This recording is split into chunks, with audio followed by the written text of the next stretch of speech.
চলো সবাই মিলে আমরা গৌরাঙ্গ মহাপ্রভুর গম্ভীরার কথা শ্রবণ করি। এই যে মহাপ্রভু আমাদের জন্য সকল কিছু ত্যাগ করলেন, এই ত্যাগ আমরা সবাই পারি না।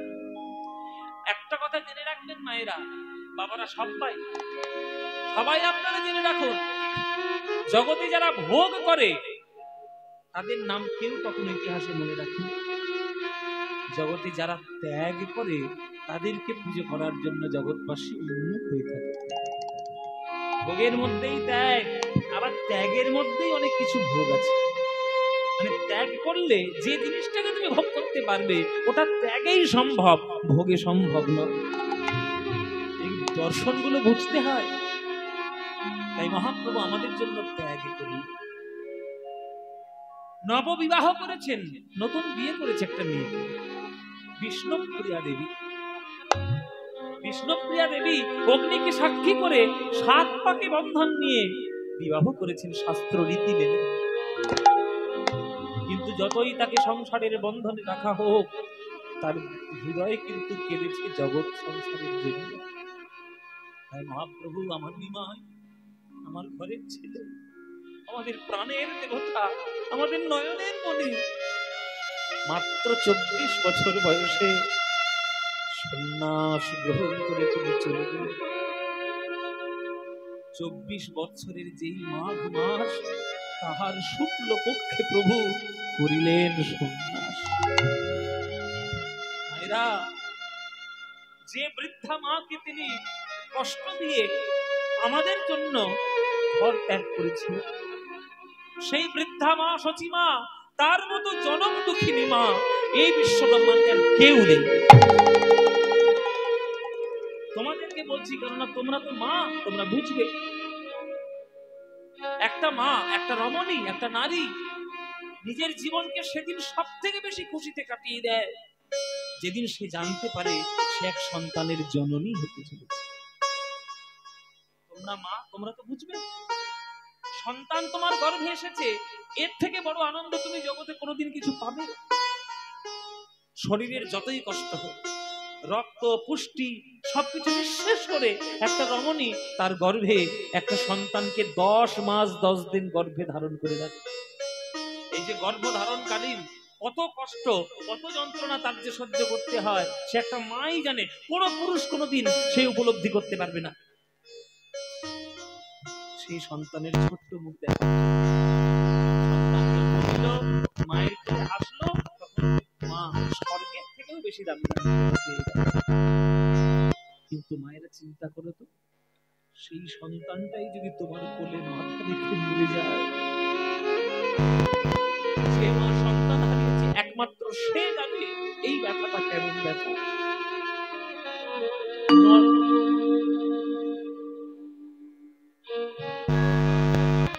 নরক বোধহয়ের থেকে অনেক ভালো।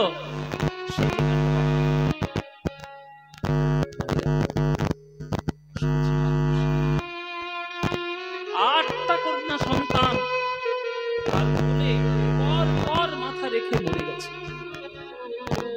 তারপরে তার একটা বড় ছেলে বিশ্বরূপ, সেও হয়ে গেল সন্ন্যাসী। এই দেখ সহ্য করতে না পেরে জগন্নাথ মিশ্র তিনিও তাড়াতাড়ি হয়ে গেলেন স্বর্গবাসী। মনের দুঃখ ভোলার জন্য ছেলেটাকে তাড়াতাড়ি দিয়ে দিল, তার নাম লক্ষ্মীপ্রিয়া। সেই লক্ষ্মীপ্রিয়াও সর্পদংশনে চোখের সামনে মরল। শাশুড়ি হয়ে বৌমার মরণ দেখল, এই কষ্ট তাকে সহ্য করতে হচ্ছে। এইরকম জনম দেখিনি সচি মাকে ছেড়ে আমার নিমাই চিরকালের মতো চলে গেল আবার সন্ন্যাসী।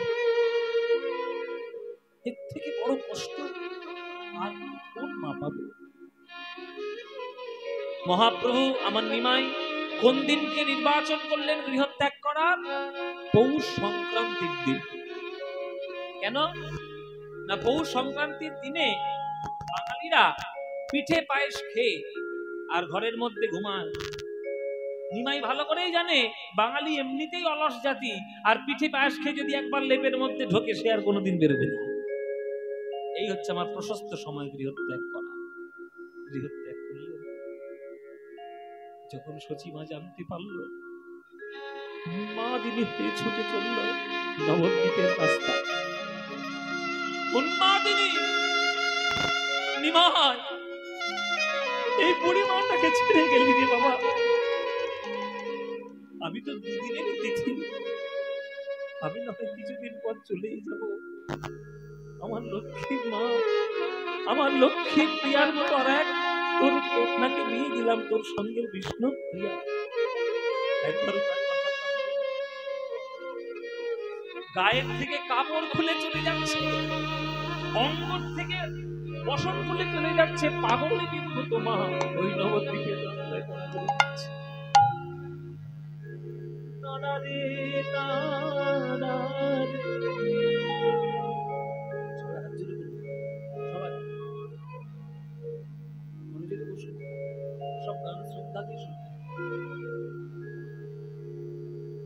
অন্যের দুঃখে আমাদের এত মন গলবে কেন?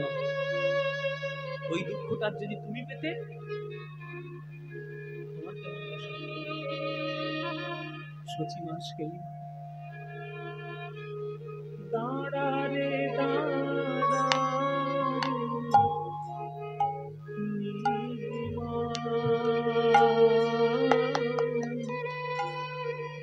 তোর চাঁদ মুখ দেখি রে,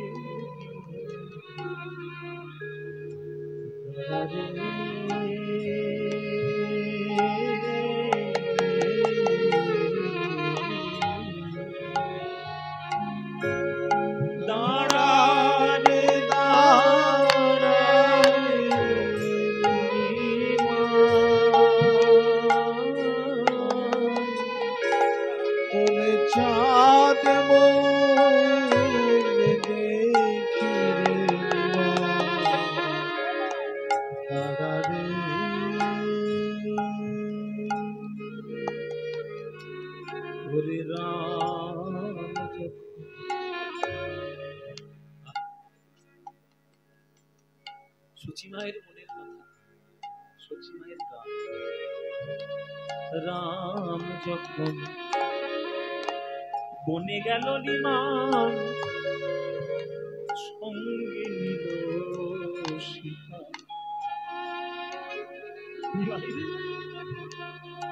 রাম যখন বনে গেল নিমাই, সঙ্গে নিল সীতা। ওগো তুমি যাবে গেলে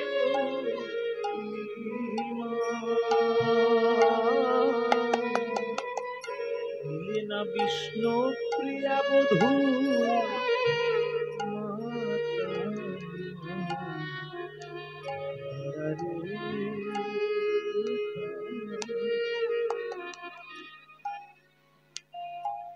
খুব পণ্ডিত হয়েছিস না? এই নিমাই, খুব পণ্ডিত হয়েছিস। মাকে কাঁদিয়ে তোর কিসের ধর্ম বলতে পারিস নিমাই?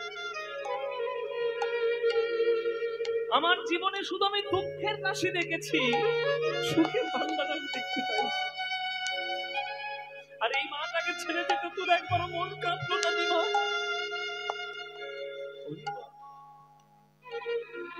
লোকে বলে যত বলকে নিমাই, পণ্ডিত তুমি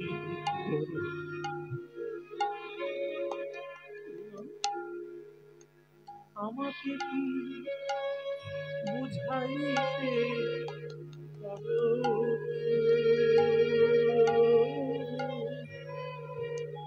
কেন জননী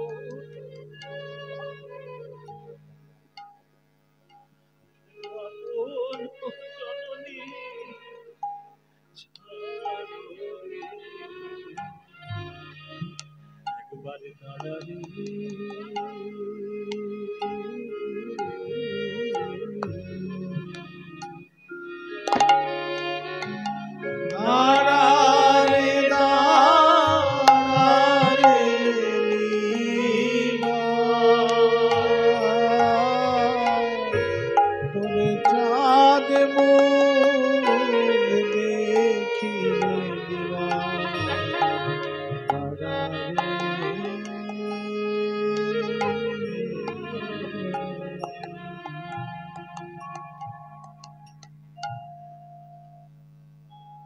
ভাবভক্তি দিয়ে নবদ্বীপে বসে থাকেন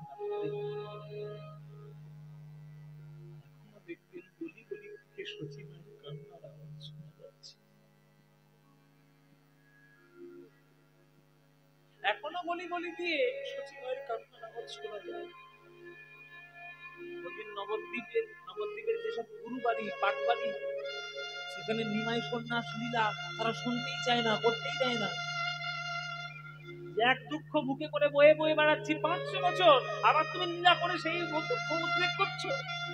শোনেন, নিমাই ছেড়ে যাওয়ার ঘটনা নবদ্বীপ বাসীর কাছে বজ্রাঘাতের থেকে অনেক কোটি গুণে ব্যথা। কিন্তু সব ভারতীর কাছে দীক্ষা গ্রহণ সব ভারতী পর্যন্ত দীক্ষা দিতে গিয়ে তার হৃদয়টা খুলে গেছে। 24 বছর বয়সে সন্ন্যাসী। আমি নিজে একটা সন্ন্যাসী, মায়ার কোনো বন্ধন আমার নয়, কিন্তু তোমাকে দেখে আমার দু চোখে জল ধরতে লাগছিলেন। আজ তুমি যে চলে এলে, সারা নবদ্বীপ বাসীর কি হবে তুমি কি একবারও ভেবে দেখলে?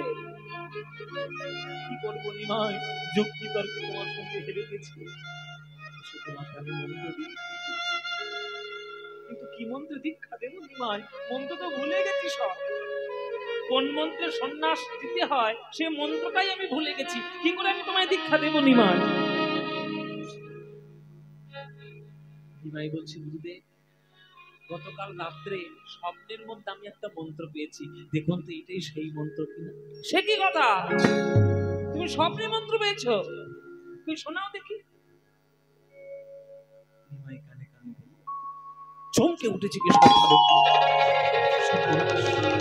এই তো সেই মন্ত্র। নিমাই জানলো কি করে? জানতে যখন পেরেছে ফাঁকি দেওয়ার রাস্তা তো আর নেই, এবার তোমাকে দীক্ষা দিতেই হবে। তাহলে এসো নিমাই, কানে তোমার মন্ত্র বলি। কানে মন্ত্র বললো, বলে বলছে, বলো নিমাই, কেশব ভারতী আমি তোমার গুরু, কর্ণে দিয়েছি মন্ত্র, কিন্তু আমার একটা শেষ প্রশ্ন তোমার কাছে আছে। কি প্রশ্ন গুরুদেব? বলো দেখি নিমাই কে কার গুরু? বলো দেখি নিমাই কে কার গুরু? বলো বলো নিমাই কে কার গুরু? বলো বলো নিমাই কে কার গুরু? তুমি গুরু না আমি গুরু? বলো দেখি নিমাই কে কার গুরু? তুমি গুরু না আমি গুরু? বলো দেখি নিমাই কে কার গুরু? বলো বলো তুমি গুরু না আমি গুরু?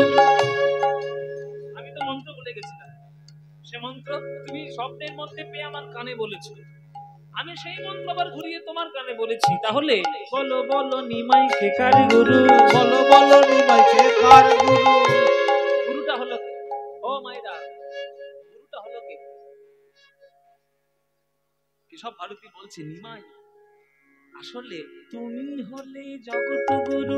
বলো বলো নিমাই কে কার গুরু? তুমি হলে জগৎ গুরু, বলো বলো নিমাই কে কার? বলো তুমি হলে জগৎ গুরু, কৃপা করে আমায় করিলে গুরু। তুমি হলে জগৎ গুরু, কৃপা করে আমায় করিলে গুরু।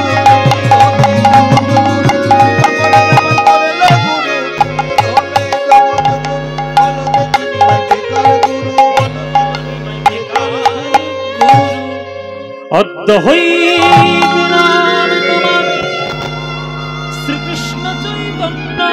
তুমি শ্রীকৃষ্ণ চৈতন্য। কৃষ্ণ নাম দিয়া জীবের করা তুমি ধন্য।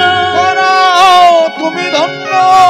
নাম দিয়া জীবের করা তুমি ধন্য। তুমি ধন্য। কৃষ্ণ নাম দিয়া জীবের করা তুমি ধন্য।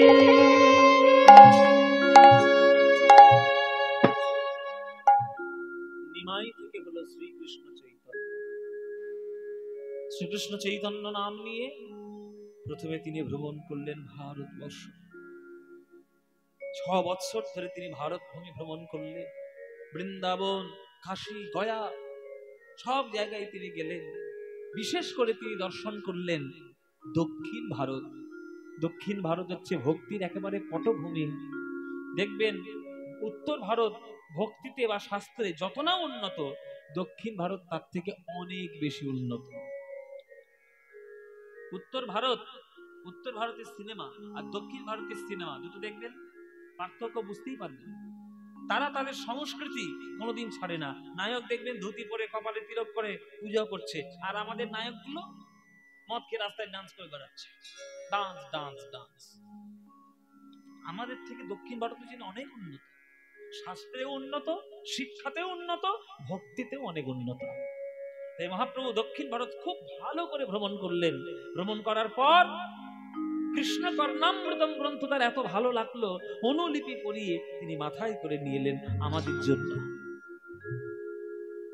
স্থায়ীভাবে তিনি চলে এলেন আমাদের বাংলার খুব কাছাকাছি একটা বিরাট বড় তীর্থ, 4 ধামের মধ্যে এক ধাম, কলিযুগের তার প্রাধান্য বেশি, সে হচ্ছে জগন্নাথ ক্ষেত্র, শ্রীক্ষেত্র, নীলাচল ধামে আমার মহাপ্রভু এসে উপস্থিত হলেন।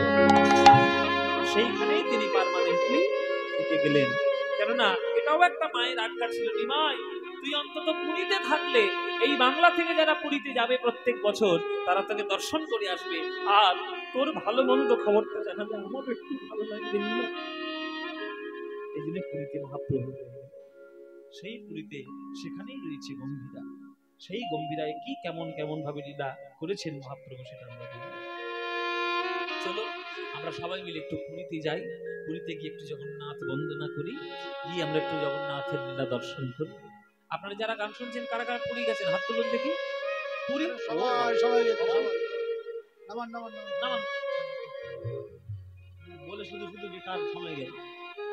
সবাই পুরীতে গেছে। এই বাঙালিরা প্রত্যেক বছরই কোথাও যাক বা না যাক, পুরীতে একবার করে ঘুরে আসবেন। আচ্ছা, পুরীতে কি করতে গেছিলে? পুরীতে কি করতে গেছে বলো, সেটা বলতে তো হবে, নইলে বলো। হ্যাঁ, কাকে দেখতে? একেবারে মিথ্যেবাদী। কেউ জগন্নাথ দেখতে যায়নি, সমুদ্রে আছাড় খেতে গেছিল। হ্যাঁ, আমি নিজে দেখে এসেছি, আমি এবছর গিয়ে নিজে দেখে এসেছি। বাঙালিদের এত অধঃপতন হয়েছে। বাঙালিরা পুরীতে গিয়ে মনে করেছে ওইটা বোধহয় খুব আমোদ প্রমোদের জায়গা। ওটা আমোদ প্রমোদের জায়গা? পুরী ধাম আমোদ প্রমোদের জায়গা? ভগবানের লীলা, ভগবানের এত রহস্যপূর্ণ মন্দির, ভারতবর্ষ কেন সারা পৃথিবীতে কোন বিজ্ঞানী তার রহস্য উদ্ঘাটন করতে পারলো না। সেটা একটা পুরী ধাম, সেখানে অখাদ্য কুখাদ্য খেয়ে হোটেলে থাকা, আর নালার মধ্যে মুখ ঢুকিয়ে পড়ে থাকা, আর সমুদ্রের জলে আচার খেয়ে মরা, এইটা করার জন্য পুরীতে যাওয়া? ছি, বলতেও লজ্জা লাগে। আপনারা আজকে যারা যারা গান শুনছেন, ভবিষ্যতে যদি কখনো পুরীতে যাওয়ার চেষ্টা করেন, দয়া করে আমোদ প্রমোদ করার জন্য যাবেন না, জগন্নাথের কৃপা লাভ করার জন্য যাবেন। কেননা ওই যে জগন্নাথটা সিংহাসনে বসে রয়েছে, উনি সাধারণ কাঠের মূর্তি নন, স্বয়ং ভগবানের দ্বিতীয় স্বরূপ। ভগবান কৃষ্ণের নাভি কুণ্ডল এখনো পর্যন্ত রাখা রয়েছে জগন্নাথ মূর্তির মধ্যে। তবে ভাববেন না যে আপনাকে দেখিয়ে দিয়ে সবাই দেখিয়ে দেবে, ওটা কেউ দেখায় না। ওটা কারণ দেখার জন্য নয়, একমাত্র সেই অনুভব করতে পারে যে দেহটা পরিবর্তন করে। 12 বছর অন্তর অন্তর জগন্নাথের দেহ পরিবর্তন হয়, জানো? দেখবে মন্দিরের পাশে সমাধি ক্ষেত্র রয়েছে, সেখানে জগন্নাথের সমাধি দেওয়া হয় পুরনো কাঠ দারু ব্রহ্ম মূর্তিটা, আর পুরনো দেহ থেকে ওই নাভিটা সংগ্রহ করে নতুন মূর্তিতে প্রাণ প্রতিষ্ঠা করা হয়। একে বলে ব্রহ্মবস্তু পরিবর্তন। ওই ব্রহ্মবস্তুটা হচ্ছে কৃষ্ণের নাভিকুণ্ড, ওটা এখনো জগন্নাথের মধ্যে আছে। আপনার সেই সৌভাগ্য, আমার এমনকি ভারতের রাষ্ট্রপতিরও সেই সৌভাগ্য হবে না যে ওটাকে একবার হাত দিয়ে একটু দেখে আসে। না, ওটা সাধকদের সাধনার জায়গা, ওটা আমাদের আমোদ প্রমোদের জায়গা নয়। তাই দয়া করে পুরীধাম কেন, সারা ভারতবর্ষের যেখানেই তীর্থে যাবেন, দয়া করে তীর্থের পুণ্য গ্রহণ করবেন, আমোদ প্রমোদ করবেন না। আমোদ প্রমোদ করার অনেক জায়গা আছে। দীঘা আমোদ প্রমোদ করুন, গ্যাংটক দার্জিলিং আমোদ প্রমোদ করুন, ওই গোয়াতে গিয়ে আমোদ প্রমোদ করুন, হুলুলুলুতে গিয়ে আমোদ প্রমোদ করুন। আরে হলুলুলু নয়, হনুলুলু।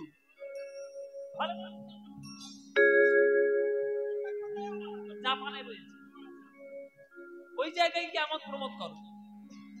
ভারতবর্ষের তীর্থে নয়, ভারতবর্ষের তীর্থে নয়, মহামানবের সাগর তীরে তুমি এসে পড়েছো, জন্মগ্রহণ হয়েছে ভারতবর্ষে। জেনে রাখবে এই দেশে জন্ম নিয়েছে তোমাদের 14 পুরুষের ভাগ্য ভালো। দেশের মাহাত্ম তো নিজেরাই বুঝলে না, বিদেশিরা বুঝে গেছে, তোমরা নিজেরা বুঝলে না, হবে আর কি। চলো জগন্নাথ দেখতে যাই গানে গানে। সবাই হাত জোড়ে করে বসুন, উলুধ্বনি দেবেন, যখন আমি শ্লোক বলবো উলুধ্বনি দেবেন। বলুন, জগন্নাথ স্বামী নয়ন পথগামী ভবতু মে। জগন্নাথ স্বামী নয়ন কদাচিৎ কালীন্দিতত বিপিন সঙ্গীত করল মুদাভিরিনাভিবদন কমল স্বাদ মধুপ রমা ব্রহ্মা শিব সুরদর্শার্চিত পদ জগন্নাথ স্বামী নয়ন পথগামী ভবতু। জগন্নাথ স্বামী নয়ন পথগামী ভবতু। জগন্নাথ স্বামী নয়ন পথগামী ভবতু। জগন্নাথ স্বামী নয়ন পথগামী। গরে গম গরে গরে গম গম গরে গম পম গম গরে গম পম গরে গম গনে নিদা নিদা পম দ পম গম পদ নিদা গম পদ নিদা গম পদ নিদা। জগন্নাথ স্বামী নয়ন পথগামী ভবতু মে, ভবতু মে, ভবতু মে।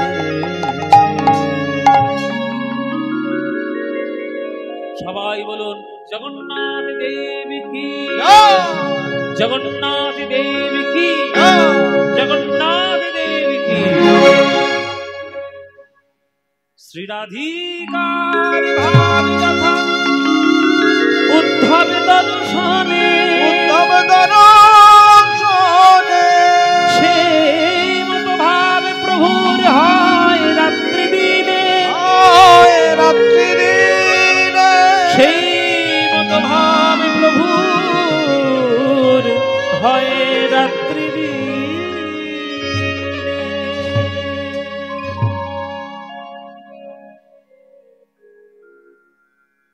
গরুর স্তম্ভকে জড়িয়ে ধরেছি, ওই তোমার প্রাণনাথ,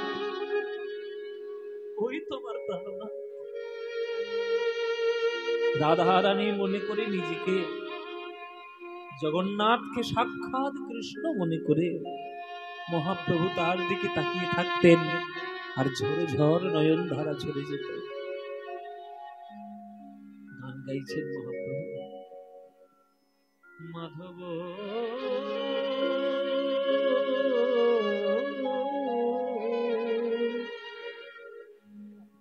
মাধব মাধব হে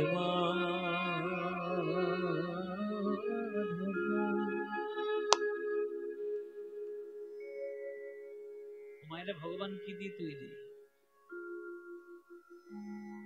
ইট কাঠ বালি সিমেন্ট পাথর সোনা রূপো তামা কাঁসা পিতল, ওই দিয়ে ভগবান তৈরি।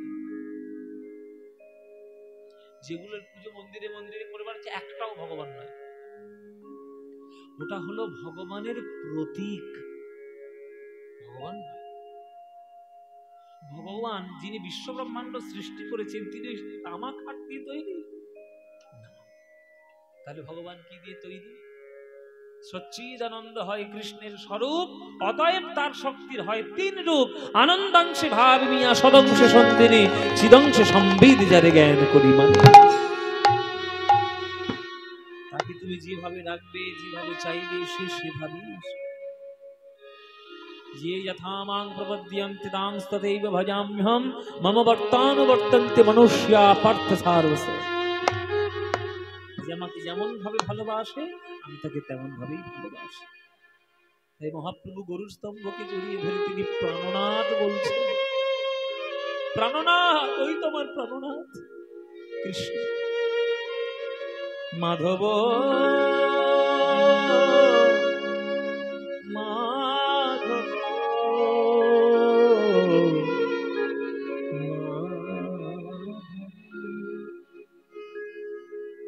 ও হে রাধা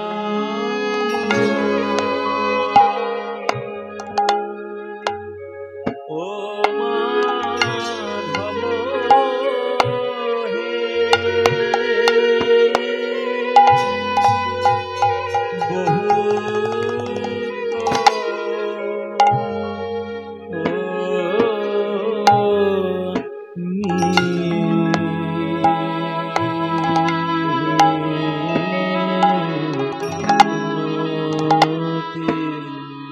বহুত মিনতি করি ও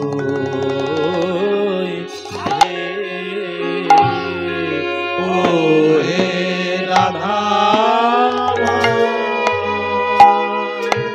ও মাধব এই নিবেদন তব পায়ে হে চরণ ছাড়া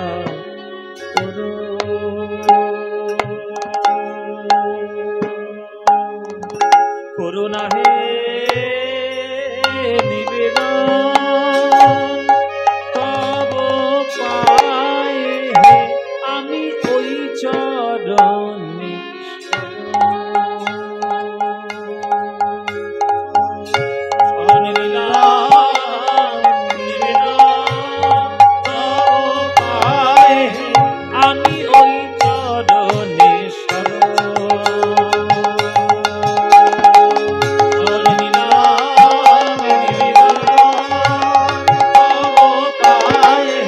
আমি ওই চরণে শরণ নিলাম নিবেদন তব পায়ে হে আমি ওই চরণে শরণ নিলাম নিবেদন তব পায়ে হে আমি ওই চরণে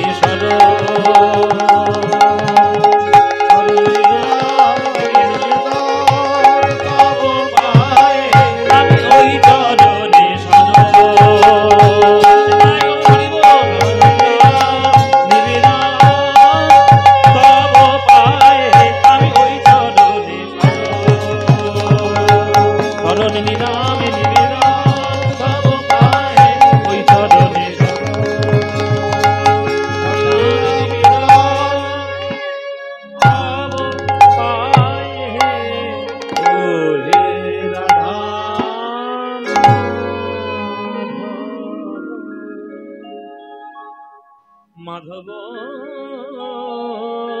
মাধব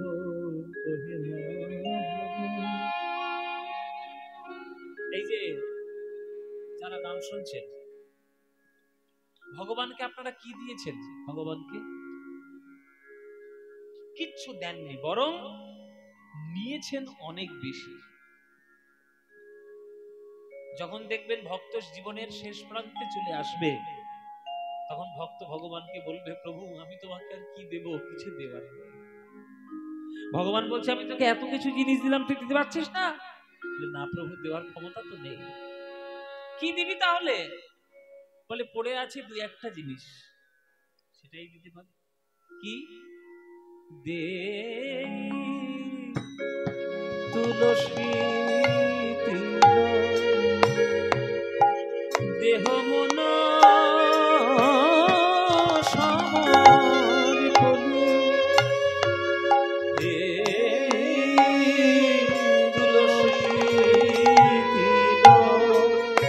আমি দেহ মন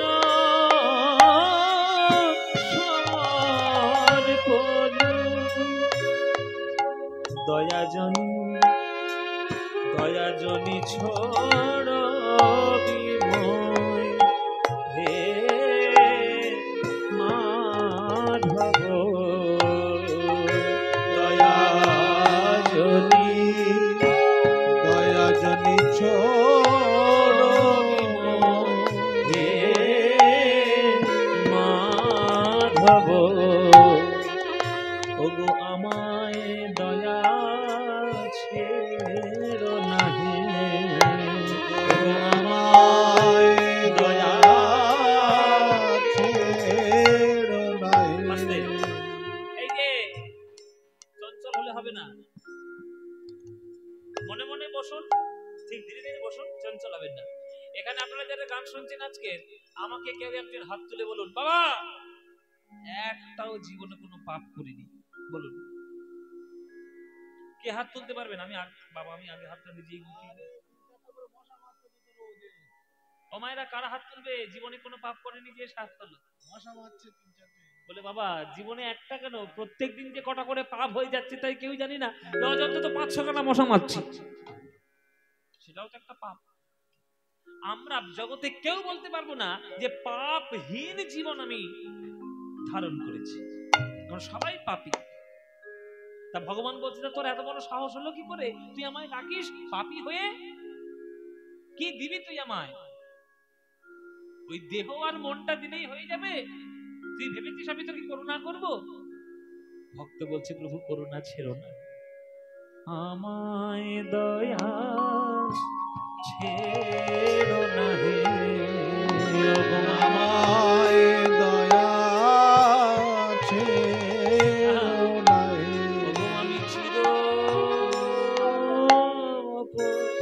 অপরাধী বলে ওগো আমায় দয়া ছেড়ো না হে আমি চির অপরাধী বলে আমি ওই চরণে শরণ নিলাম আমি চির অপরাধী বলে ওই চরণে শরণ নিলাম আমি চির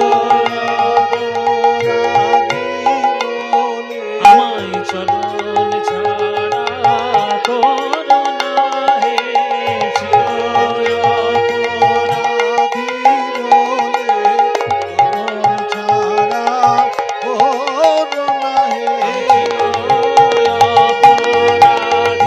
বলে আমি ওই চরণে শরণ নিলাম চির অপরাধী বলে ওই চরণে শরণ নিলাম চরণ ছাড়া করো না হে। ওই চরণে শরণ নিলাম চরণ ছাড়া করো না হে। ওই চরণে শরণ নিলাম। আমায় দয়া ছেড়ো না হে আমার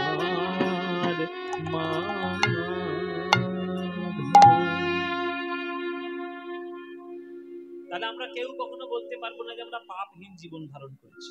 প্রত্যেককে আমরা পাপী, আমরা দোষে পরিপূর্ণ। ও মায়েরা, একটা সাপ একটা ব্যাঙকে ধরেছে, সাপটা ঠাকুরকে ডাকছে ঠাকুর ব্যাঙ যেন ফসকে না যায়, আবার ব্যাঙটাও ঠাকুরকে ডাকছে ঠাকুর সাপের হাত থেকে আমায় রক্ষা করো। দুজনেই ভগবানকে ডাকছে, ভগবান করেছে বিপদে, বলে কোন দিকে যাবো রে বাবা? হ্যাঁ, সাপও ডাকে ব্যাঙও ডাকে। সাপের কানে কানে মন্ত্র দিল, এই বেটা সেই যদি ধরবি ধরার মতো ধর। আচ্ছা, আর ব্যাঙের কানে কানে মন্ত্র দিলে, বেটা সেই যখন মরবি মরার মতো মর। এইবার যখন এই দুই কথা বলে দিয়েছে, তখন সাপ মনে মনে ভাবছে যা ধরেছি তাতেই বেটা ব্যাঙ হাত মরা হয়ে গেছে। আর ব্যাঙ মনে মনে ভাবছে আমি সেই যখন মরতে হবে তাহলে হাত মরার ভান করে পড়ে থাকি, মরা মরা মরা। একদম মরে গেছে, মরে গেছে, মানে হাত মরার ভান করে পড়ে গেল। এবার সাপটা মনে মনে ভাবছে যা ধরেছি তাতেই বেটা ব্যাঙ হাত মরা, তবুও ভগবান বলেছে ধরার মতো ধরতে, তাহলে নিশ্চয়ই ধরার মধ্যে আল গাছ। সকাল থেকে কিচ্ছু খাইনি। হ্যাঁ কেন বললো? নিশ্চয়ই ধরার মধ্যে। এই তাহলে ছেড়ে দিয়ে ভালো করে ধরি, ও মায়েরা ছেড়ে দিয়ে ভালো করে ধরি। ব্যাংক থেকে যে আমায় ছেড়ে দিয়ে চলো থপ করে লাফিয়ে জলে উল্টে জলের মধ্যে ঢুকে গেছে। এই হচ্ছে আমাদের দশা। ভগবান কোন দিকে রক্ষা করলো? দুদিকেই রক্ষা করলো। যে কথার মানে বুঝেছে সে ফল পেয়েছে।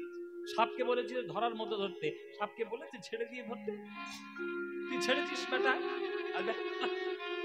ওই হচ্ছে আমাদের দশা। দেখবেন বাবা আমাদের জীবনটি কি যদি আপনি দাঁড়ে পাল্লায় বিচার করেন, দোষ অনেক বেশি, গুণ নেই বললেই চলে। ভক্ত ভগবানের কাছে গিয়ে বলছে প্রভু জীবনটিকে তুমি যদি বিচার করে দেখো না, গণইতে দোষ গুণলে সোনা পাবি, গণইতে দোষ গুণলে সোনা পায়বি। জব তুহু করবি বিচার, জগত করহি বিচার। আমার গুণ তো কিছুই পাবে না মাধব, আমার গুণ তো কিছু পাবে না মাধব। কেবল কেবল কেবল রাশি রাশি দোষ পাবে, গুণ তো কিছুই পাবে না মাধব। কেবল রাশি রাশি দোষ পাবে, গুণ তো কিছু পাবে না মাধব। ওগো তুহু জগন্নাথ এ জগতে কহয়সি, তুহু জগন্নাথ জগতে ভয়সী। বড় বড় খালি কথা। দেখবেন যার মধ্যে জ্ঞানের ভান্ডার মোটে নেই, শুধু তর্ক করে যাবে, শুধু শুয়ে পড়ে তর্ক করবে, করবেই তর্ক। একটাও গুণ নেই, কত বড় বড় কথা বলছে, আমার গুণ নেই, আমার দোষ বেশি, তোমার চরণ ধরো। এই তোর কথা আমি এত শুনবো কেন?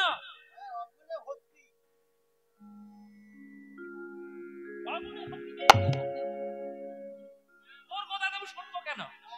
তুই কি এমন করেছিস যে তুই আমায় দেখা পাবি? আর তুই আমার টাকা সাহস পেলি কোত্থেকে? তখন ভক্ত বলছে পেলাম কোত্থেকে? এই পুরীতে এসেই তো সেই শক্তি পেয়েছি। পুরীতে এসে তুই শক্তি পেলি কেন? তুহু জগন্নাথ জগতে কহয়সি, তুহু জগন্নাথ জগতে ভয়সী। ওগো জগবাহির নহময়ী ছাড়, জগবাহি নহময়ী ছাড়। বলে প্রভু কষ্ট করে পড়াশোনা শিখেছিলাম তো একটু সন্ধি বিচ্ছেদ জানি। জগন্নাথ পুরীতে এসে তোমার নাম শুনলাম, তুমি নাকি জগন্নাথ। জগন্নাথ জগৎ যুক্ত নাথ জগন্নাথ। তা তুমি যদি জগতেরই নাথ হয়, যদি তুমি জগতেরই নাথ হও, তাহলে বলো আমি তো জগৎ ছাড়া নই হে। জগৎ ছাড়া নই হে। তুমি যদি জগন্নাথ হবে, আমি তো জগৎ ছাড়া নই হে। তুমি যদি জগন্নাথ হবে, আমি তো জগৎ ছাড়া নই হে। বলে আমার সঙ্গে তর্ক করছিস তুই? এই তর্ক করার অপরাধে আমি যদি আগামী জন্মে আর মানুষ করে তোকে জন্ম না দিই, কি করবি তখন? কি করবি? যদি আগের জন্মে কুকুর করে জন্ম দিই, দেখবেন বাবা সব থেকে বেশি তর্ক কারা করে? মানুষ ছাড়া কেউ করে? কথা বলতে পারে, বুদ্ধি আছে, তর্ক করে খুব। মানুষ ছাড়া কেউ তর্ক করে? গরু তর্ক করে, কুকুর তর্ক করে, বাঘ তর্ক করে। অত তর্কের বেলায় নেই, সামনে মাংস পেয়েছে গিলে নিয়েছে, তর্ক কোনো বেলায় নেই, কোনো তর্কের সীমা নেই। তোকে যদি আমি আগের জন্মে মানুষ করে জন্ম না দিই, তর্ক করবি কি করে? শোনো প্রভু, আগের জন্মে যদি আমি মানুষ হয়ে জন্ম না নিই, তাহলে আগের জন্মের মনের কথা আমি এই জন্মেই জানিয়ে গেলাম। এই জন্মেই আমি জানিয়ে গেলাম আমার মনের কথা। কি তোর মনের কথা? আগের জন্মে যদি আমায় মানুষ করে জন্ম না দাও, যদি গাছপালা করে জন্ম দিও, তাহলে আমায় তুলসী বৃক্ষ রূপে জন্ম দিও। তুলসীর পাতা মঞ্জরি দিয়ে তোমার সেবা করব, পাতা মঞ্জরি দিয়ে সেবা করব তোমায়। যদি কীট পতঙ্গ রূপে জন্ম দাও, তাহলে মৌমাছি করে জন্ম দিও, ফুলের মধু নিয়ে তোমার চরণে সেবা দেব। যদি তুমি জলের প্রাণী করে জন্ম দাও, দয়া করে আমায় শঙ্খ রূপে জন্ম দিও। মন্দিরে আরতির সময়, মন্দিরে আরতির সময় ফুৎকারে আমি বেজে উঠব, তোমার চরণে সেবা দেব। যদি তুমি আমায় পাখি করে জন্ম দাও, দয়া করে আমার ময়ূর করে জন্ম দিও। পেখমের পালক দিয়ে গোবিন্দের চূড়া তৈরি হব। যদি তুমি আমায় পশু করে জন্ম দাও, তাহলে গাভী করে জন্ম দিও। মাটির দুগ্ধ দিয়ে তোমার সেবায় লাগবো। মরে গেলে চর্ম দিয়ে মধুর মৃদঙ্গ তৈরি হব।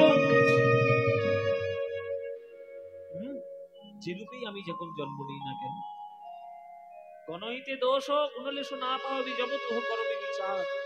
হ্যাঁ, আমার একটু গুণ নেই, আর সেই অপরাধে যদি আমি আগের জন্মে মানুষ হয়ে জন্ম না নিতে না পারি, তাহলে আগের জন্মের মনের কথা আমি এই জন্মেই জানি।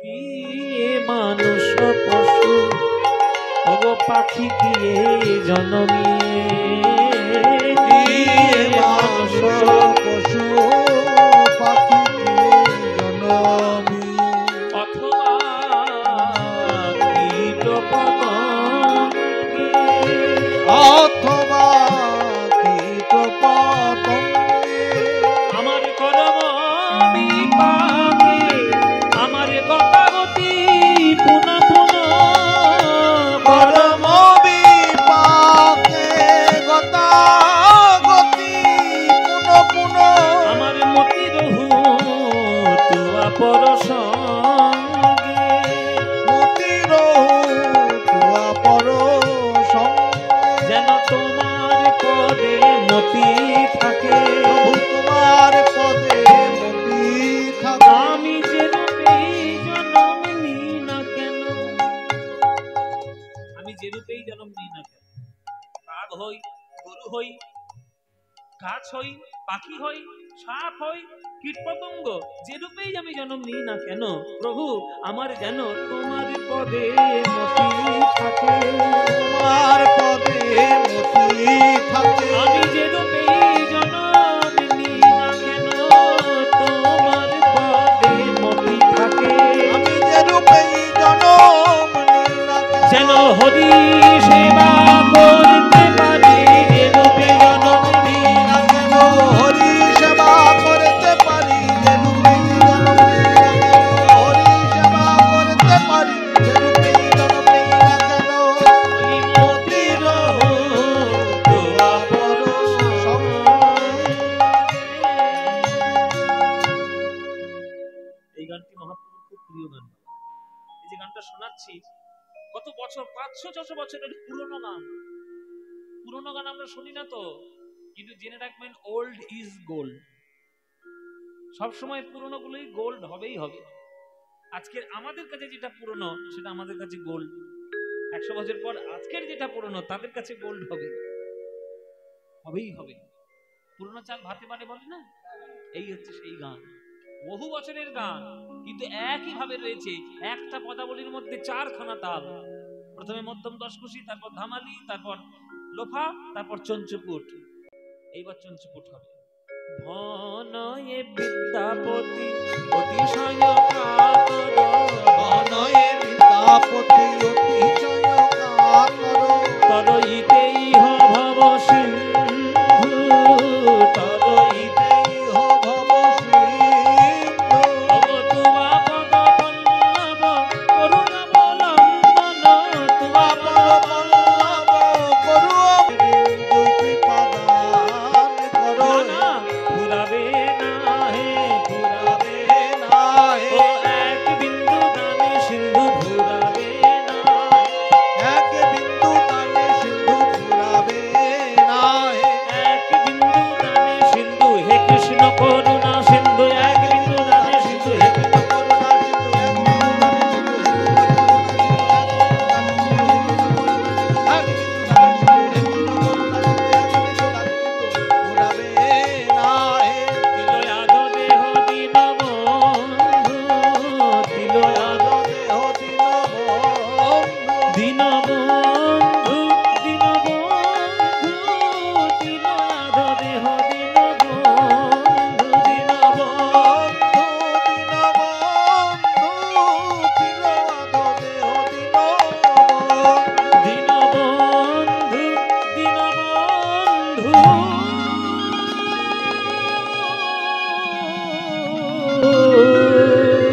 সার্বভৌম।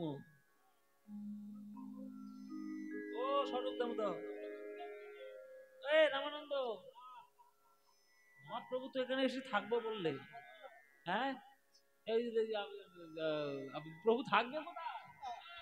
এই তো এর বাড়ি থাকুক না, এই দোতলা বাড়ি তো অনেক ঘর পড়ে আছে, এর বাড়ি থাকুক। এই তো এর বাড়ি থাকবে। ও মায়েরা, তোমাদের বাড়ি যদি মহাপ্রভু এসে বলে থাকবেও, থাকতে দেবেন? থাকতে দেবেন? আপনি থাকতে দেবেন, কিন্তু মহাপ্রভু থাকবে না। কেন? কেন থাকবে না? না, তিনি সন্ন্যাসী।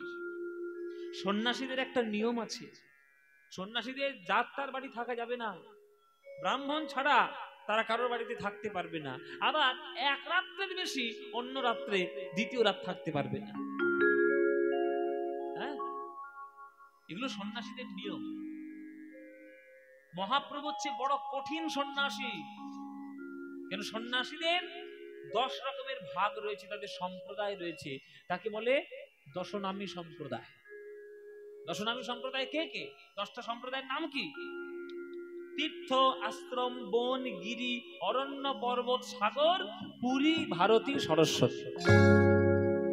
এই 10টা হচ্ছে সম্প্রদায়। আর মহাপ্রভু 10টার মধ্যে 2টি সম্প্রদায় অন্তর্ভুক্ত দীক্ষা গ্রহণ করেছেন।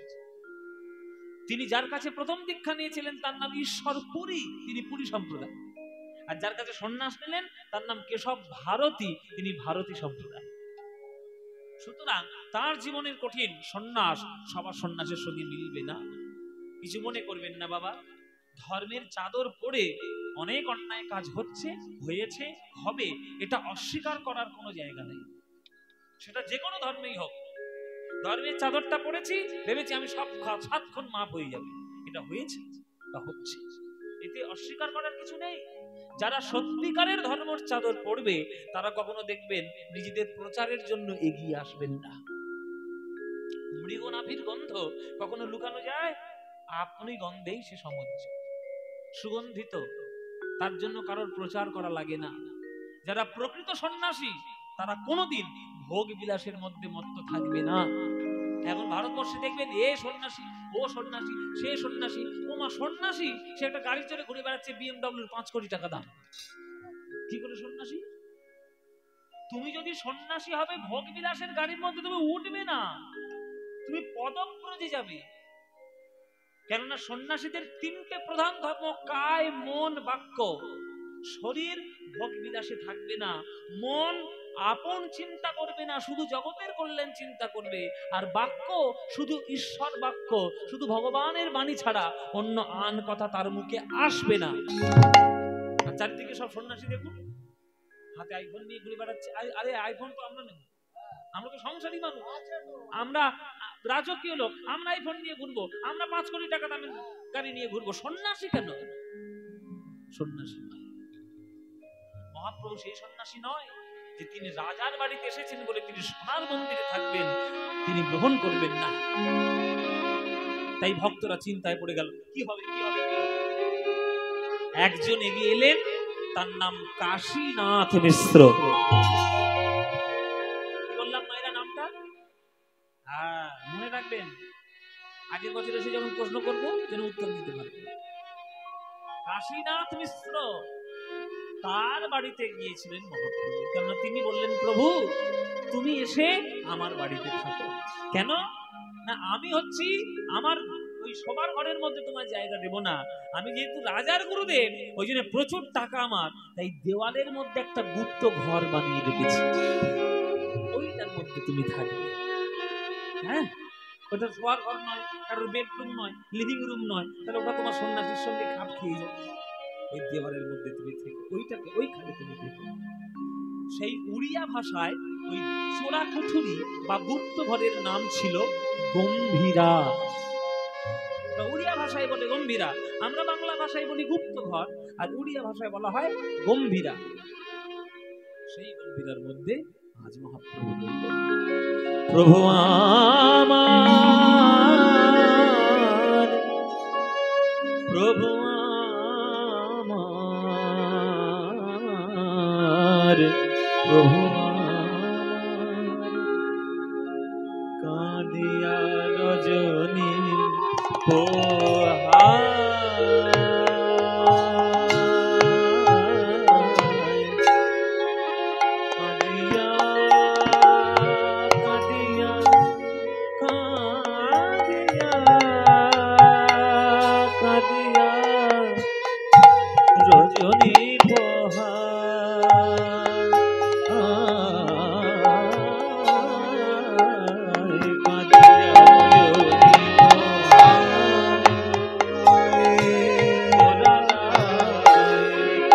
কাঁদিয়া রজনী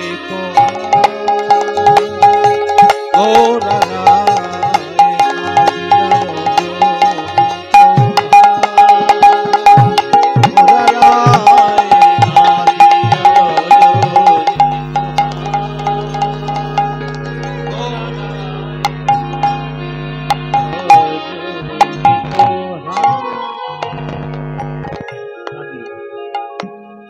স্বরূপের গলায় ধরি ধরি হে স্বরূপের গলায় স্বরূপের গলায় ধরি প্রভুর তু নয়নে বহে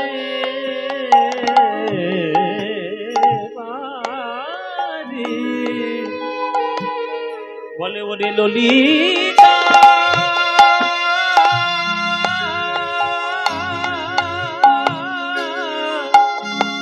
ওরে বিশাখা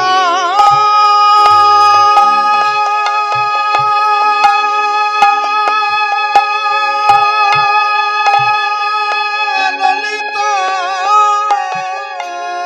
তোরা আমায় বলে দে আমার প্রাণ বধূ কোথায় গেল যে বধূর লাগি আমি সব হারালাম সে বধূ আমায় ছেড়ে কোথায় গেল বলে দে বলে দে বলে দে বলে দে আমা পানি ধা ধা ধা ধা ধা ধা মাদানি ধা ধা ধা নি নি নি নি নি নি নি পাদা মা পানি ধা বা রে মা পানি নি নি নি নি মা রে নি নি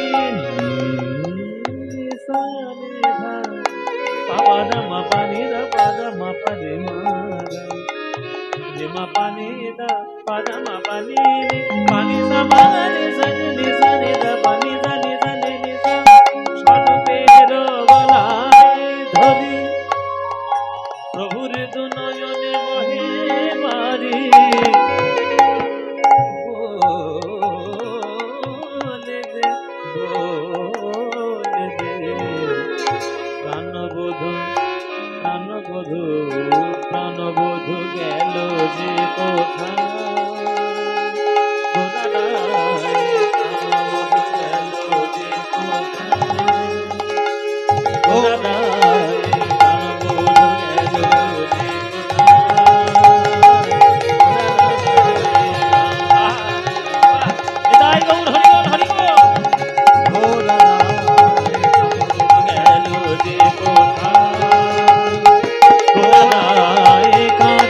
রজনী পোহায়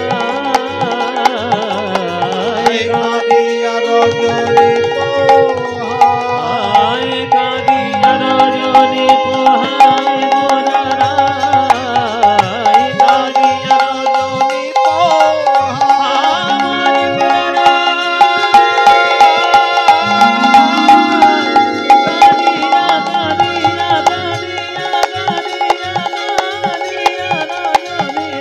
রজনী পোহায় কাঁদিয়া রজনী পোহায় আমার গোরারায় কাঁদিয়া রজনী পোহায় আমার গোরারায় কাঁদিয়া রজনী পোহায় গোরারায় কাঁদিয়া রজনী পোহায় কাঁদিয়া রজনী পোহায় কাঁদিয়া রজনী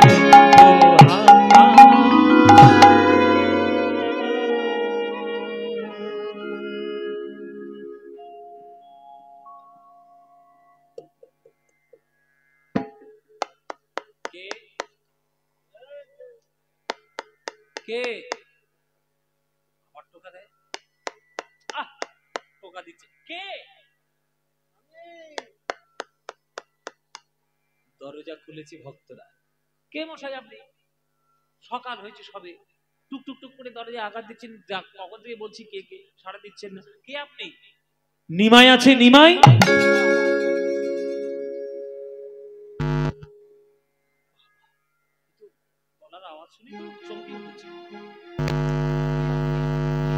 আরে নিমাই, নিমাই, নিমাই ছিল না নবদ্বীপের নিমাই পণ্ডিত। তোমাদের পুরী ধামে এসে কি একটা নাম দিয়েছে? হ্যাঁ হ্যাঁ, চৈতন্য। চৈতন্য তোমাদের কাছে, চৈতন্য আমার কাছে। আমার কাছে আমার ভাই, আমার নিমাই। নিমাই আছে নাকি?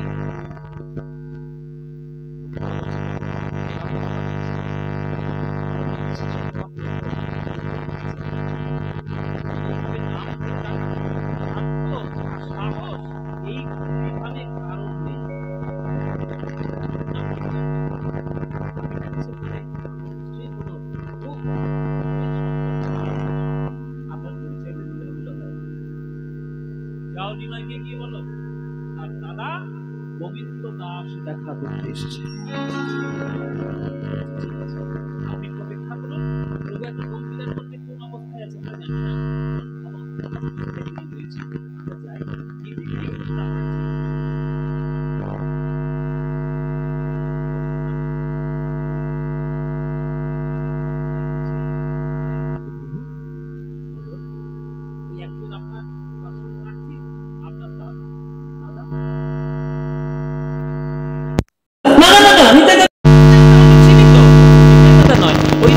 দাদা সে আপনার নাম ধরে ডাকাডাকি করছে, বলছে সে নাকি আপনার দাদা। ওই নামটা বলল গোবিন্দ দাস। হ্যাঁ, গোবিন্দ দাস, গোবিন্দ দাস দেখা করতে এসছে। আরে সরো সরো সরো, আরে গোবিন্দ দাস দাদা গো, ও দাদা। গোবিন্দ গোবিন্দ বলি প্রভু ছুটিয়া চলিল, ছুটিয়া চলিল দুয়ারের মাঝে আসি তারে আলিঙ্গন কইল, আলিঙ্গন কইল।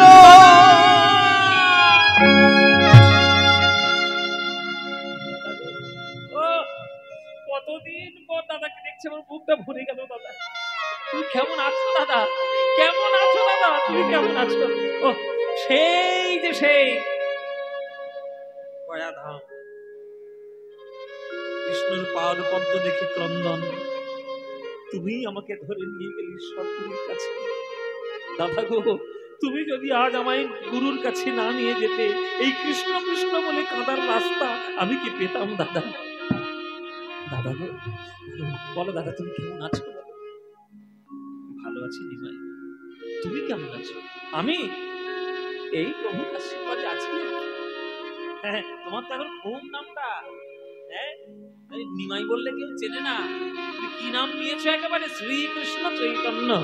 তবে তোমায় খুঁজে বের করতে হচ্ছে। হ্যাঁ বাহ, খুব ভালো কথা। বলো নিমাই কেমন আছে? ভালো আছি দাদা। দাদা একটা কথা, গুরুদেব গুরুদেব কেমন আছে? গুরুদেব কেমন আছে? সেই যে কতদিন আগে দেখা হয়েছিল, এখন আর তো দেখা হয়নি। গুরুদেব কেমন? গুরুদেব মাথা নিচু করে দিল গোবিন্দ দাস। কি হলো দাদা? গুরুদেবের নাম শুনে মাথা নিচু করে নিলে কেন? নিচু করে নিলাম কেন? নিমাই, এতদিন পরে তোমার সঙ্গে আমি দেখা করতে এসেছি, আমি কি বিনা কারণে আসবো? এসেছি ওই গুরুর কারণে। গুরুদেবের জন্যই আমাকে আসতে হলো। নিমাই, তোমার আমার মায়ার পথ থেকে ঈশ্বরের প্রেমের পথ যিনি দেখিয়েছিলেন, সেই গুরু আমাদের প্রাণের ঈশ্বরপুরী আর এই জগতে না। গুরু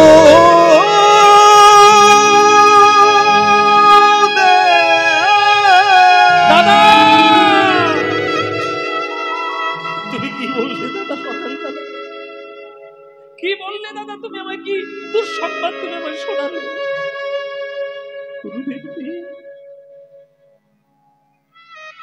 জীবের নিস্তার লাগি নন্দ সুত হরি, নন্দ সুত হরি ভুবনে প্রকাশ হন গুরু রূপ ধরি, গুরু রূপ ধরি মহিমায় গুরু কৃষ্ণ এক করি জানো, এক করি জানো, গুরু আজ্ঞাধীনে সদাই সত্য করি মানো, সত্য করি মানো, গুরু নিন্দুকের মুখ কভু না দেখি, প্রভু না দেখিবে, যথাহাই গুরু নিন্দা সেথা না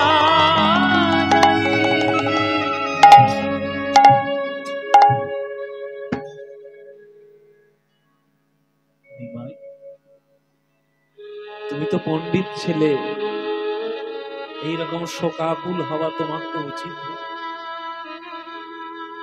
গুরুদেব সশরীরে আমাদের মধ্যে নাই থাকতে পারেন, কিন্তু আশীর্বাদ রূপে তিনি তো আমাদের মধ্যে আছেন। ওই গুরুদেবের একটা আজ্ঞা তোমার সঙ্গে একটু ভাগ করে নেব বলে আজ তোমার কাছে এসেছি। বড় দাদার মতো যদি তোমার কাছে আমি একটা সাহায্যের হাত বাড়িয়ে দিই, তুমি কি আমার সাহায্য করবে না? বলো দাদা, কি সাহায্য করতে হবে? শোনো মায়েরা, আপনারা শুনুন, এই প্রসঙ্গটি খুবই গুরুত্বপূর্ণ। আমরা যারা গুরু ভক্তি করি, যারা গুরুর চরণে দীক্ষা গ্রহণ করি, আমাদের জীবন কেমন ভাবে গুরুর প্রতি সমর্পিত হওয়া উচিত, এই ঘটনা থেকে আপনারা শিক্ষা নেবেন। ঈশ্বরপুরী ছোটবেলা থেকে নাস্তিক ছিলেন, যুক্তিবাদী, সবকিছু যুক্তি দিয়ে বুঝে নিতেন। এটা কেন হবে, ওটা কেন হবে, কেন হলো না, কি যুক্তি এর পিছনে রয়েছে, সব যুক্তি দিয়ে বুঝতেন। কিন্তু যুক্তির সঙ্গে ভক্তির সম্পর্ক খানিকটা জল আর তেলের মতো। যুক্তিটা তেল আর ভক্তি হলো জল। একদিন ঈশ্বরপুরী একটা সাধকের মুখে শুনলেন যে ভগবান নাকি মানুষের মতো কথা বলে, হাসে, কাঁদে, গায়, নেচে গেয়ে বেড়ায়। সেই দিন ঈশ্বরপুরী মনে মনে ভাবলেন যে যদি সেই দিন আমি ভগবানের দেখা পাই, যেদিন কথা বলা ভগবান পাবো, তবেই আমি ভগবানকে মানব। তার আগে আমি কথা বলা ভগবান চাই। কথা বলা ভগবানের খোঁজ নিতে লাগলেন ঈশ্বর। সারা ভারতবর্ষ ভ্রমণ করলেন, কোথাও পেলেন না। বৃন্দাবনে এলেন, দীক্ষা গ্রহণ করলেন মাধবেন্দ্রপুরীর চরণে। মাধবেন্দ্রপুরী মাথায় হাত বুলিয়ে বলল, ঈশ্বর, নিষ্ঠা নিয়ে যদি খুঁজে যেতে পারো, একদিন না একদিন তোমার কথা বলা ভগবান ঠিক পেয়ে যাবে। ঈশ্বরপুরী বহুদিন পর একটা কথা বলা ভগবানের সন্ধান পেল। ঈশ্বরপুরী গোবিন্দ দাসকে বলছে একদিন রাত্রির বেলায়, ওরে গোবিন্দ, শত খোঁজার পর আমি কথা বলা ভগবান পেলাম, পাওয়ার পরেও তার চরণে মন প্রাণ আমি সেবা করতে পারলাম না। কেন জানিস? সেই কথা বলা ভগবানটা আমার কাছে আমার শিষ্য হয়ে গেল। ওই নিমাই আমার সেই ভগবান, রাধা গোবিন্দ মিলিত তনু নিমাই আমার প্রভু।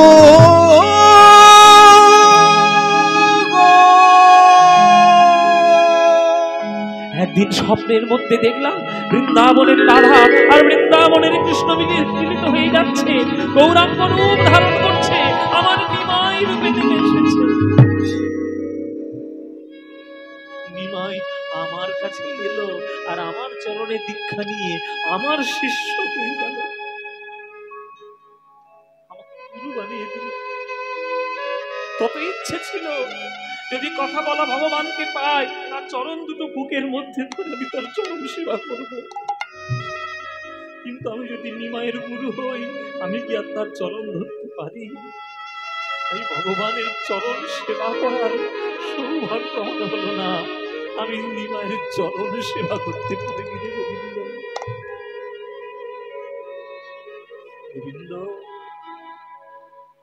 শুনেছি নিমাই নাকি আমার পরিধানে আছে। আমার আর বেশি দিন সময় নেই গোবিন্দ, আমাকে যেতে হবে। আমি পার্থিব শরীর পরিত্যাগ করার পর আমি সূক্ষ্ম রূপে আমি তোর মধ্যে বিরাজ করব। তুই কি সেদিন আমার নিমায়ের চরণ ধরে সেবা করতে পারবি? তোর মধ্য দিয়ে আমি একটু তাহলে নিমায়ের চরণ সেবা করতে পারি।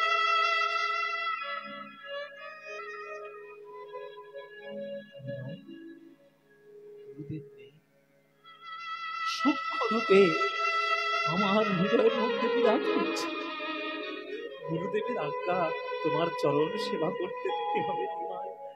তোমার চরণ সেবা করতে আমায় দেবে না? কি বলছো দাদা তুমি? যে হাত দিয়ে গুরুর চরণ সেবা করেছো সেই হাত দিয়ে আমার চরণ সেবা করবে, আমার নরকে জায়গা হবে না। আমি তো আগেই বলেছি নিমাই, এটা আমার ইচ্ছে নয়, গুরুর ইচ্ছে। প্রভু পড়ে গেলে দ্বিধা দ্বন্দ্বের মধ্যে। সেই সময় সেখানে এসে হাজির হলো স্বরূপ দামোদর। প্রভু স্বরূপ দামোদরকে জড়িয়ে ধরেছে, বলতো স্বরূপ করিয়া, যে হাত দিয়ে গুরুর চরণ সেবা করেছে সে হাত দিয়ে আমার চরণ সেবা করতে চাই, আমি কি করবো তুমি বলো আমার?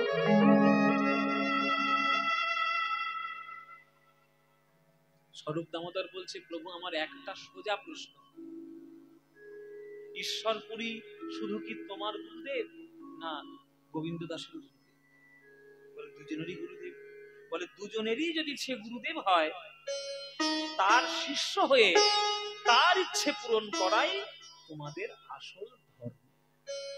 তোমার স্বর্গবাস হবে না নরকবাস হবে এই চিন্তা করলে তো গুরু সেবা করা যাবে না। তোমাকে সেবা করতে হবে, তোমার চরণ সেবা করলে তোমার গুরুর যদি মনের শান্তি হয়, শিষ্য হিসেবে তোমার কর্তব্য তোমার গুরুর মনে শান্তি প্রদান করা। বেশ তাই হবে। বেশ দাদা, তুমি আমার চরণটা সেবা করে কখন করবো নিমাই? চরণটা কখন সেবা করবো? দাদা, প্রত্যেক দিন দুপুর বেলায় জগন্নাথ মন্দিরের যে প্রসাদ পাওয়া যায় সে প্রসাদে আমার জন্য নিয়ে আসবে। আমি প্রসাদে সেবা করার পর সেই প্রসাদ নিয়ে যাবে হরিদাসের কাছে। হরিদাস তো আমার প্রসাদ বিনা অন্য কারোর প্রসাদ গ্রহণ করেন না। সেই হরিদাসকে প্রসাদ পাইয়ে আবার ঘরে এসে আমার চরণ তুমি ওই সময় সেবা করো। আমি ঘুমিয়ে পড়লে ওই প্রসাদ সেবা করে তুমি বিশ্রাম দেবে। এই হচ্ছে আপনারা জেনে রাখুন মায়েরা, পুরীর মন্দিরে মহাপ্রভুর জন্য একটা মাটির মালসা আলাদা করে বরাদ্দ থাকতো প্রতাপরুদ্রের আজ্ঞায়, যে প্রভুর জন্য ওটা থাকবে। ওইটা গোবিন্দ দাস প্রত্যেকদিন মাথায় করে বয়ে নিয়ে আসতেন। আগে প্রভুকে সেবা দিতেন, তারপরে ওই পশুদের ভুক্ত সেবা, ভুক্ত যে প্রসাদ ওইটা হরিদাসের কাছে নিয়ে যেতেন। হরিদাসের সমুদ্রের ধারে থাকতো, ওইটা হরিদাস গ্রহণ করতো, তারপরে সেই প্রসাদ আবার মাথায় করে নিয়ে এসে ঘরে আসতো। প্রভুর চরণ সেবা করতেন। প্রভু ঘুমিয়ে পড়লে সেই প্রসাদ নিজে সেবা করে তারপরে গোবিন্দ দাস বিশ্রামে যেতেন। এটা রোজকার কাজ। ওই 24 ঘন্টার মধ্যে শুধু ওইটুকু সময় প্রভুর চরণ গোবিন্দ দাস ধরতে পারেন। আজকেও গেছে ওই প্রসাদ আনতে, মাথায় করে প্রসাদ নিয়ে আসছে। গৌরাঙ্গ আমার ধর্ম করম, গৌরাঙ্গ আমার গতি হে, গৌরাঙ্গ আমার ধর্ম করম, গৌরাঙ্গ আমার গতি হে, গৌরাঙ্গ আমার কুলশীল মান, গৌরাঙ্গ আমার কুলশীল মান, গৌরাঙ্গ আমার জাতি হে, গৌরাঙ্গ আমার জাতি। আমি গৌর বিনা কিছু জানি না, আমি গৌর বিনা কিছু জানি না। আমার জীবন মরণের গতি, আমার গৌর বিনা কিছু জানি না হে। জীবন মরণের গতি, গৌর বিনা কিছু জানি না। জীবন মরণের গতি, আমি গৌর বিনা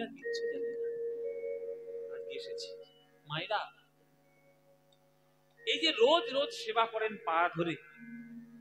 প্রভুর ইচ্ছে না থাকলেও বাধ্য হয়ে সেবা করতে দিতে হয়, বাধ্য হয়ে দিতে হয়, কিছু করার তো নেই।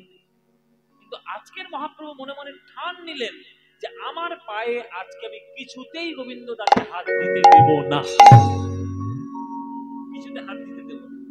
এই বলে, এই মনে করে, নাটক করে আজকে মহাপ্রভু গম্ভীরা যারা গেছেন পুরীতে তারা দেখবেন যে গম্ভীরা যে দরজাটা, ওটা যে খুব সদর দরজার মতো বড় তা নয়, খুব ছোট দরজা। ওই ছোট দরজার মাঝখান বরাবর মানে আড়াআড়ি মহাপ্রভু শুয়ে রইলেন।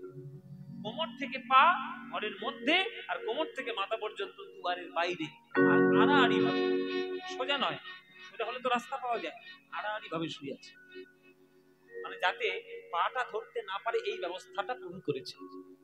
এবার গোবিন্দ দাস হরিদাসকে প্রসাদ প্রসাদ পাইয়ে ঘরে এসছে। এসে বলছে, ও নিমাই, এটা আবার কি শোয়ার ধরনের ছিরি, ওটা ও নিমাই সরে যাও। কে? ও দাদা, আজকের দিনটা রেহাই দাও দাদা, আমি কালকে কীর্তন করে আমার সারা শরীর ব্যথা হয়ে আছে, খুব ক্লান্ত, খুব অবশ্য হয়ে আছে, আমার ভালো লাগছে না, কালকে আবার করো, আজকের দিনটা তুমি রেহাই দাও। না, রেহাই কেন দেবো? গুরুদেবের আজ্ঞা বলে কথা, রোজ করতে হবে, এ তো নিষ্ঠার ব্যাপার। আমি আজকেও তোমার চরণ সেবা করব, তুমি সরবে হ্যাঁ কিনা? বললাম তো সরবো না, সরবে হ্যাঁ কিনা? বিরক্ত করো না, বলছি তো সরবো না। ইচ্ছা করে করে রইলেন চোখ বন্ধ করে। তার মনে মনে হয়তো আচ্ছা বিপদ, এই নিমাই বড্ড জেদি, যা বলবে তাই করে, কারোর কথা শোনে না, কি করে?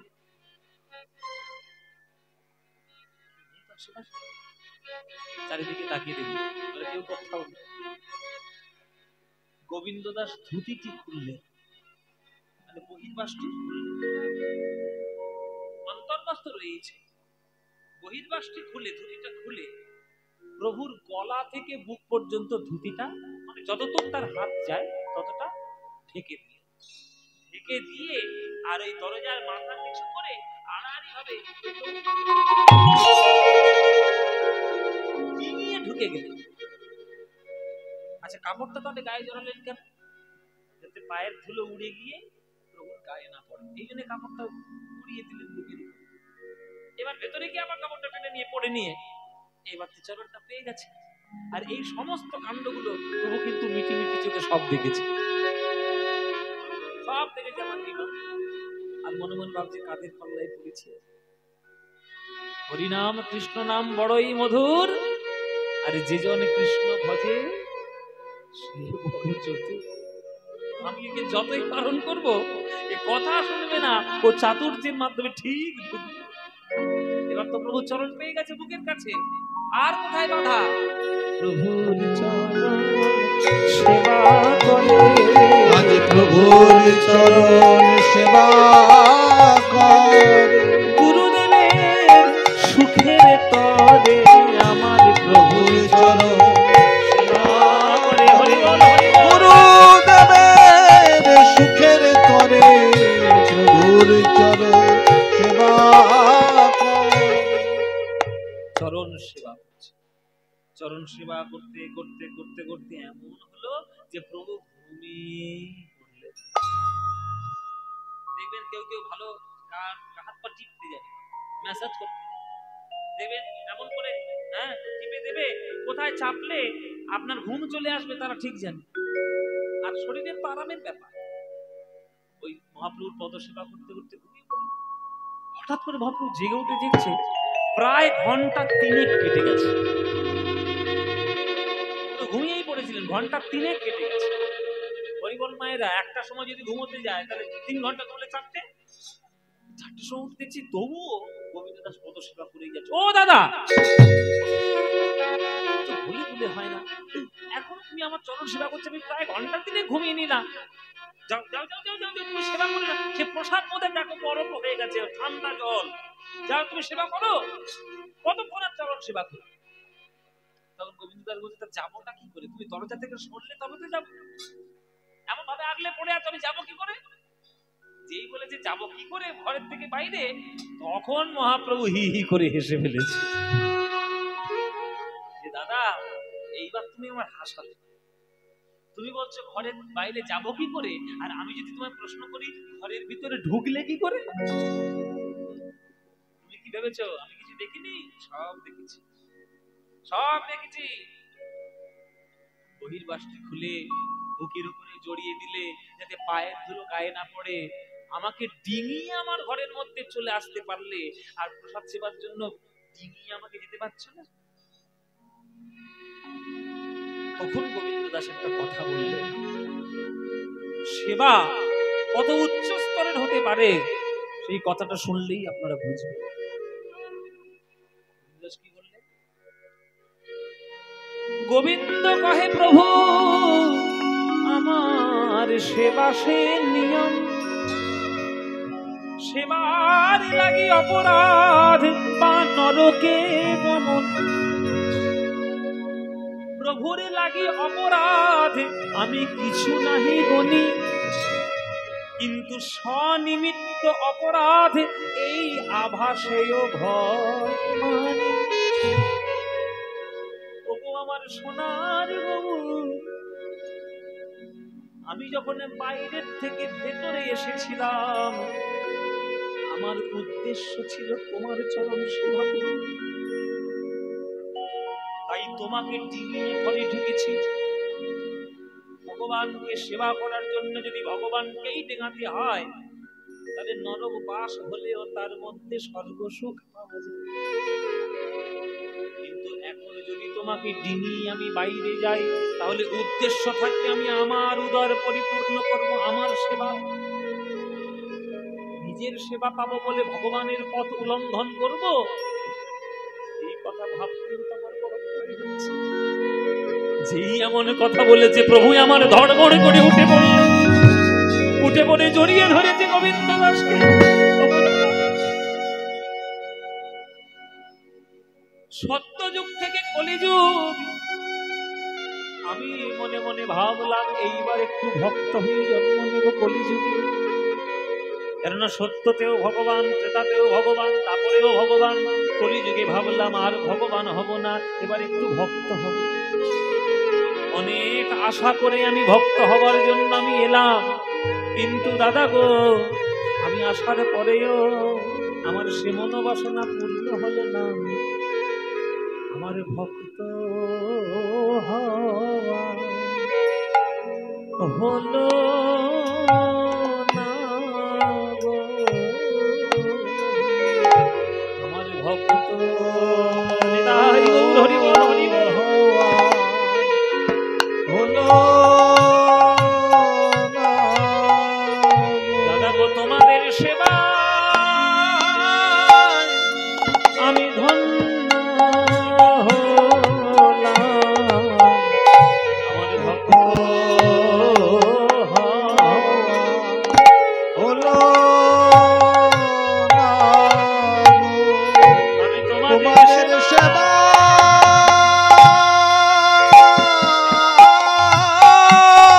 তোমাদের সেবায় আমি ধন্য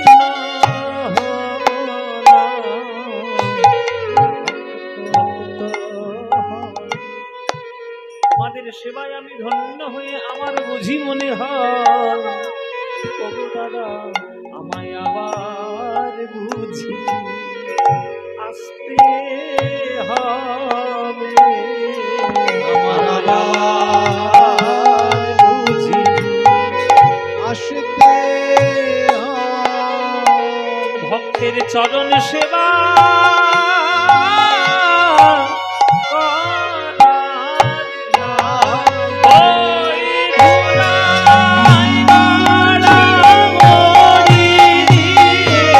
সেবা করার লাগি তোমায় গড়া গড়ি দিয়ে ভক্ত সেবা করার লাগে, তোমায় গড়া গড়ি দিয়ে আমায় আবার বুঝি আসতে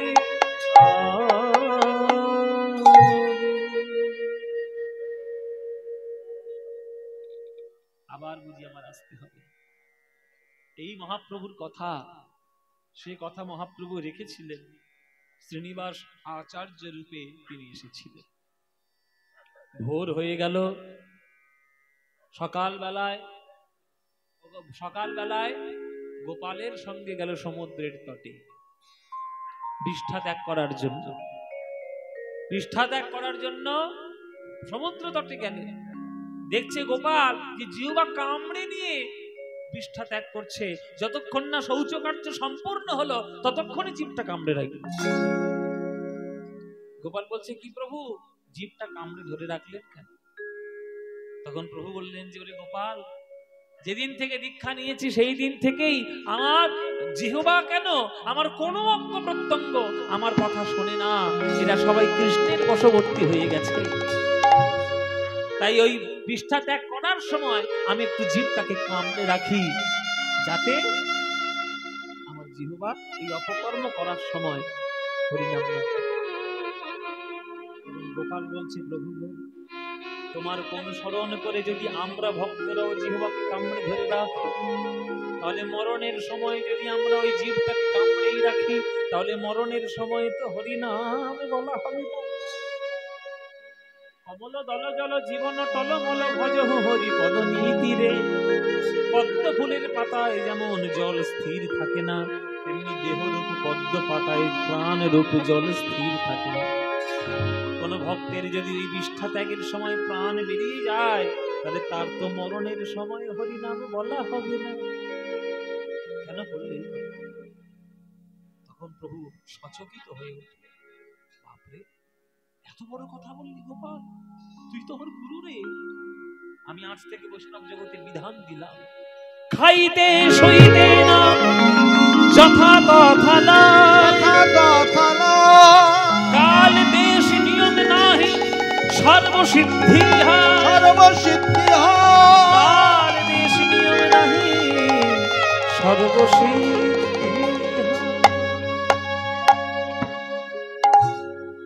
খেতে শুতে চলতে ফিরতে যখন ইচ্ছা হবে তখন নাম করবে। আমাদের অনেক রকম অনেকে বোঝায়, এসব নাম করছো পবিত্র। আরে নাম তো সর্বক্ষেত্রেই পবিত্র।